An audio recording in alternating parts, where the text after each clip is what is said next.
देखो आमतौर पे क्या होता है, आमतौर पे जब भी एक बच्चे को कहा जाता है कि आप कंपाउंड इंटरेस्ट कैलकुलेट करो, तो वो कंपाउंड इंटरेस्ट कैलकुलेट करने के लिए वो क्या करता है कि वो फॉर्मूला यूज़ करता है a इक्वल्स टू, ठीक है, p into one plus r divide by 100 to the power n। आमतौर पे एक छोटा बच्चा ये फॉर्मूला का इस्तेमाल करता है, ठीक है, और वो इससे कंपाउंड इंटरेस्ट को कैलकुलेट करता है। लेकिन आज के इस क्लास में हम लोग इस फॉर्मूले को यूज़ नहीं करेंगे। हम लोग इस फॉर्मूले को यूज़ किए बिना ही हम देखेंगे कि हम कंपाउंड इंटरेस्ट को कैसे और आसानी से कैलकुलेट कर सकते हैं, ठीक है। तो सबसे पहला बात तो ये आपको समझना होगा कि पहले कंपाउंड इंटरेस्ट कहते किसको हैं। देखो कंपाउंड इंटरेस्ट का मतलब क्या होता है, जैसे देखो सिंपल इंटरेस्ट एक होता है कि सिंपल इंटरेस्ट में क्या हुआ कि मैंने 1000 रुपये किसी को दिया और 1000 रुपये पे मैं उसने कहा कि आपको ये 10% का हमको इंटरेस्ट देना है। तो ये क्या होता है, सिंपल इंटरेस्ट में इंटरेस्ट फिक्स हो जाता है, मतलब हर साल फिक्स हो जाता है, पहला साल, दूसरा साल, तीसरा साल, हर साल इंटरेस्ट क्या हो जाता है, हर साल का इंटरेस्ट फिक्स हो जाता है।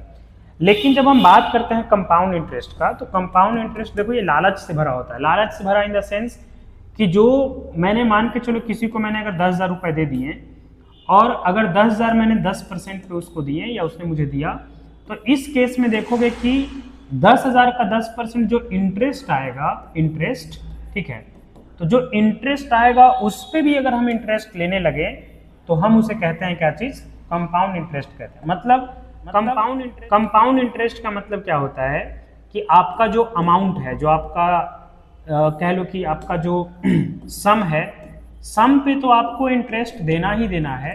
अगर आपको इंटरेस्ट पे भी इंटरेस्ट देना हो जाए तो हम कहते हैं कि ये हम लोग का है कंपाउंड इंटरेस्ट, मतलब interest on interest, compound interest, ठीक है। चलिए देखिए, तो आमतौर पे वही बच्चा क्या करता है, बच्चा यही करता है कि जब उसे बोला जाता है निकालो तो वो क्या करता है, अमाउंट सीधे निकाल देता है, प्रिंसिपल निकालता है 1 plus r divide by 100 to the power n, इस फॉर्मूले का इस्तेमाल करता है। लेकिन हम आज की इस क्लास में इस फॉर्मूले के बिना हम इस क्वेश्चन को करने वाले हैं। जैसे देखो यहाँ पे क्वेश्चन हम लोग के पास पहला है कि हमें कंपाउंड इंटरेस्ट कैलकुलेट करना है, प्रिंसिपल हमें दे रखा है 3000, रेट हमें दे रखा है 5% और टाइम दे रखा है 2 ईयर्स। हम क्या करेंगे, हम यही समझें कि देखो जो भी 3000 ये रुपए है, 3000 पे हमको 5% देना है हर साल, लेकिन कैसे देना है, कंपाउंड के फॉर्म में देना है। हम क्या कहेंगे कि अगर 3000 अगर हम देखें तो मैंने ये इंटरेस्ट लिया कितने टाइम के लिए, 2 साल के लिए। अगर मैं पहला साल तुमसे पूछूं कि पहला साल कितना इंटरेस्ट हमें देना होगा, तो तुम रफ में ऐसे कैलकुलेट करोगे कि 3000 का 5%, तो 3000 का 5% तुम अगर निकालोगे तो 2 0 खत्म हो जाएगा, ये आ जाएगा कितना, 150 रुपीज़, ये हमें पहले साल एक्स्ट्रा देना होगा, ठीक है। लेकिन मैं तुमसे पूछूं कि दूसरे साल, तो तुम कहोगे दूसरे साल ये जो पैसा है 3000 रुपये, ये जो है इस पे तो हमें इंटरेस्ट देना ही देना है, मतलब 3000 पे हमें 5% देना ही देना है, 150 रुपये हमें यहाँ देना ही देना। लेकिन साथ साथ में जो ये 150 रुपया जो ये इंटरेस्ट है, इस इंटरेस्ट पे भी हमें इंटरेस्ट देना होगा, और इस इंटरेस्ट पे अगर इसका निकालने हैं 5%, 150 का जो 5% अगर हम ये यहाँ से निकाल ले, कैलकुलेट कर ले, तो 0 ये आ जाएगा 75 डेसिमल, यानी 7.5 रुपीज़ और हमें देने होंगे। तो ये आ जाएगा क्या कि टोटल अगर हम कंपाउंड इंटरेस्ट का बात करें तो हम लोग के पास ये 150 300 और ये कितना हो जाएगा 307 रुपीज़ पॉइंट 50 पैसे, ये हमें टोटल कंपाउंड इंटरेस्ट देने होंगे। जैसे देखो एक और क्वेश्चन हम लेकर के चलते हैं, इसमें एक और क्वेश्चन है, अगला क्वेश्चन हम लोग का यहाँ पे है कि देखो अगर रोहित जो है ये डिपॉजिट करता है 8000 रुपीज़ डिपॉजिट करता है 3 ईयर्स के लिए, इंटरेस्ट रेट है 15%, तो हमें बताना है कि रोहित 3 साल के बाद कितना कंपाउंड इंटरेस्ट उसको मिलेगा, ठीक है। हम क्या करते हैं, हम समझ गए कि रोहित ने जमा किया है कितना 8000 रुपये, और कितने टाइम के लिए, तो 3 साल के लिए, 1 साल 2 साल और कितना, ये हो गया 3 साल। हम तुमसे पूछे अगर मतलब पहले साल रोहित को कितना मिलेगा, तो तुम कहोगे पहले साल सर रोहित को मिलेगा 8000 का 15%, ये 2 0 खत्म हो गया, 15 8 120, 1200 रुपये पहले साल रोहित को मिलेगा, तो पहला साल 1200 मिलेगा। अगर हम बात पूछें तुमसे कि मतलब 1200 तो मिल गया इसको पहले साल, अगर दूसरे साल अगर पूछे कि दूसरे साल कितना मिलेगा, तो तुम कहोगे कि ये जो 8000 है, इस 8000 पे 15% तो मिलेगा ही मिलेगा, मतलब 1200 तो मिलेगा ही मिलेगा। लेकिन साथ साथ में इस 1200 का 15% भी मिलेगा 180। अगर हम इधर 1200 को कैलकुलेट कर ले 15%, तो 2 0 खत्म हो जाएगा, 12 15 कितना होता है 180। अगर हम तुमसे पूछे कि तीसरे साल इसको कितना मिलेगा, तो तीसरे साल तुम देखोगे कि तीसरे साल इस 8000 पे तो 15% मिलना ही मिलना है, 15% 1200, ठीक है। लेकिन इस 1200 पे भी मिलेगा 15% 180 रुपए, फिर इस 1200 पे मिलेगा 15% 180 रुपए, और इस ये जो 180 रुपए है यहां पर भी हमें 15% मिलेगा। तो देखो हम यहाँ से 10 से 10 खत्म कर लेते हैं। इसका अगर इसको काट ले ऐसे तो ये 5 से 3 बार में, 5 से कितना बार में 2 बार में, ये आ जाएगा 54 डिवाइड बाई 2, या फिर यहाँ से कर लो इसको 2 से 9 बार में, 9 से कितना आ जाएगा 47, तो ये आ जाएगा 47, सॉरी 47 नहीं 27। तो ये आ जाएगा हम लोग का, अगर इसको हम देख लें कि 180 पे अगर हम कैलकुलेट करेंगे 180 का 15%, तो आप काट सकते हो 5 से 3 टाइम्स, 5 से 20 टाइम्स, 20 से 9 टाइम्स, ये आ जाएगा 27। यानी कि अगर हम टोटल कंपाउंड इंटरेस्ट देखें कि कंपाउंड इंटरेस्ट कितना मिलेगा, तो कंपाउंड इंटरेस्ट मिलेगा, ये हो गया कितना 36 3600, ये हो गया कितना 540, और ये हो गया कितना 27 रुपये। तो 3600 500 4100, 4140 20 60 67, तो 4167 रुपये टोटल मिलेगा, ठीक है। तो ये देखोगे तुम, इतना टोटल हम लोग के पास आ गया क्या चीज, कंपाउंड इंटरेस्ट। क्या हम इस फॉर्मूले से कोई अगर फ्रैक्शन में टाइम दिया हुआ है तो उसे भी कर सकते हैं? देखते हैं अगला क्वेश्चन। देखो अगला क्वेश्चन, देखो इसमें क्या है, फिर कहता है कि एक कंपाउंड इंटरेस्ट हमें कैलकुलेट करना है कितने पे 1000 पे। अगर ये 1 ईयर के लिए दिया गया है, रेट कितना है 8%, और ये हाफ ईयरली कैलकुलेट होता है, ठीक। आपके जानकारी के लिए बता दिया जाए कि अगर हाफ ईयरली जब हम कैलकुलेट करते हैं हाफ ईयरली, तो हाफ ईयरली क्या होता है कि इसमें लालच और बढ़ गया, ठीक है। लालच और बढ़ने का मतलब क्या कि एक ही साल को हम 2 साल कंसीडर करके चल रहे हैं। तो जब हम ऐसा कॉन्सेप्ट लगाते हैं हाफ ईयरली, तो हम लोग का जो रेट होता है, ये रेट हो जाता है हाफ, मतलब रेट 8% का घट करके ये हो जाएगा 4%। और अगर टाइम देखेंगे तो टाइम जो होगा ये 1 ईयर से बढ़ करके 2 ईयर में बदल जाएगा, क्योंकि अब क्या कर रहे हैं हम 6 मंथ को ही कंसिडर कर रहे हैं, क्या चीज 1 साल। लालच मेरा बढ़ गया, तो 6 मंथ को ही हम 1 साल कंसिडर कर रहे हैं। और मान के चलो इस पर अगर हम कंपाउंड इंटरेस्ट निकालना चाहते हैं तो हमें क्या करना पड़ेगा, देखो हमने 1000 रुपए लिए हैं, ठीक है, और हमें कितना कैलकुलेट करना है, आप समझ जाओ, साल हो गया है 2 साल, तो पहला साल और ये दूसरा साल, ठीक है।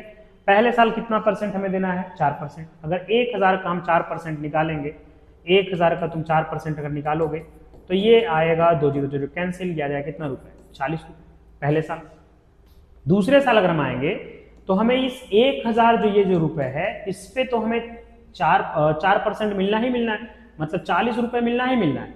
लेकिन पहले जो ये इंटरेस्ट आया था, इस इंटरेस्ट पे भी इंटरेस्ट मिलेगा, तो हम निकालेंगे 40 का 4%, 1 0 से 0 खत्म हो गया, और ये आ जाएगा कितना 16 1.6, तो यानी कि हमें और 1.6 रुपए और भी मिलेंगे।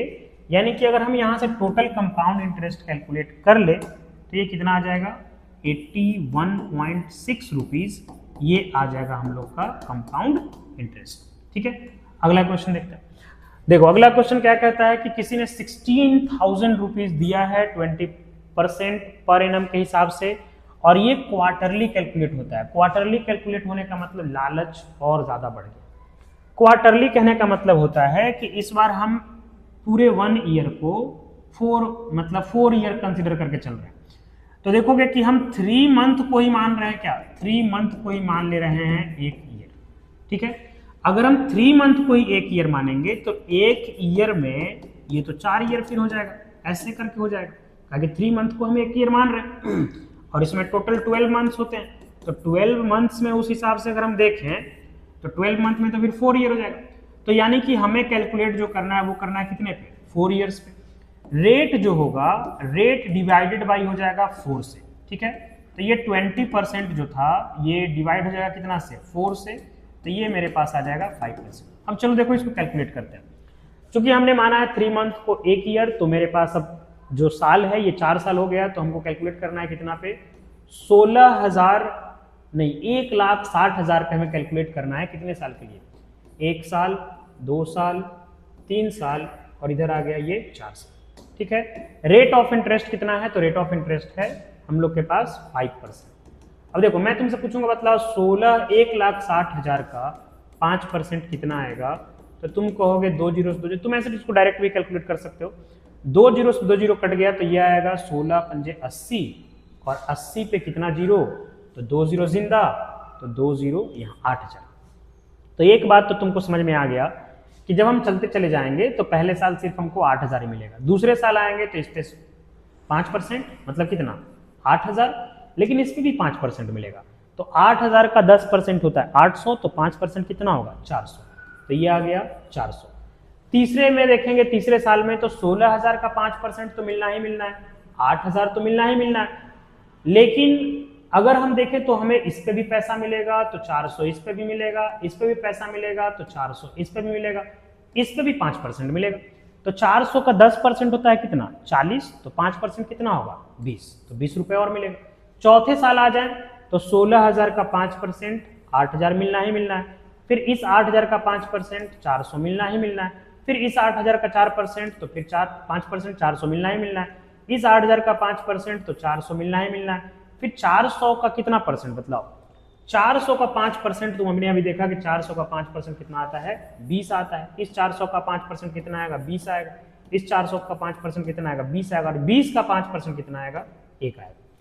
अब हम क्या करते हैं, इन सभी को ऐड कर देते हैं। ठीक है, तो देखो 8,000 8,000 8,000 8,000 कितना हो गया 32,000।